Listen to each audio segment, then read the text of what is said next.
ওপেনারেই কেকেআরকে out class করে দিল RCB এবং কিং বিরাট কোহলি দেখিয়ে দিল যে কেন ওকে কিং বলা হয়, কেন ও ক্রিকেটের কিং, কেন ও ক্রিকেটের চেস পাগলু, কিসের জন্য ওকে চেস মাস্টার বলা হয়, কিসের জন্য ওকে রান মেশিন বলা হয়, সব একসঙ্গে প্রমাণ করে দিল।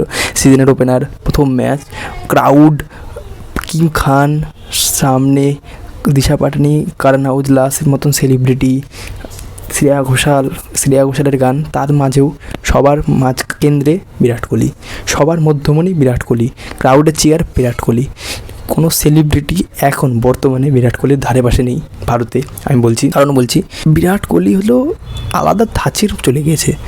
মানে যখনই দরকার পড়বে রান আসবে ওর কাছ থেকে, যখনই টিমের দরকার পড়বে তখনই রান করে দেবে, যখনই মেন্টরের দরকার পড়বে রাজত পাটিদার মেন্টরও বিরাট কোহলি ঠিক করে দেবে।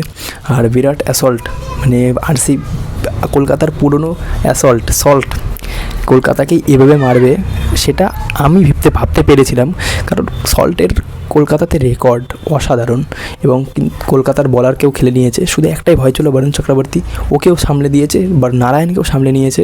সো অসাধারণ পারফরমেন্স বাই আরসিবি, খুবই ভালো খেলেছে ওরা এবং জেতা ডিজার্ভ করে এবং 16 ওভার জিতে গিয়েছে ভাই, +2 এগিয়ে গিয়েছে।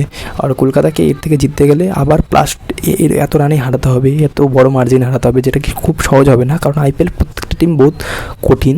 আর আরসিবিকে ওরা সহজে হারিয়ে দিতে পারতো এতদিন, কিন্তু এই সিজনে ওটা নয়। So season 18 jersey number 18 Kamal করে দেখিয়েছে।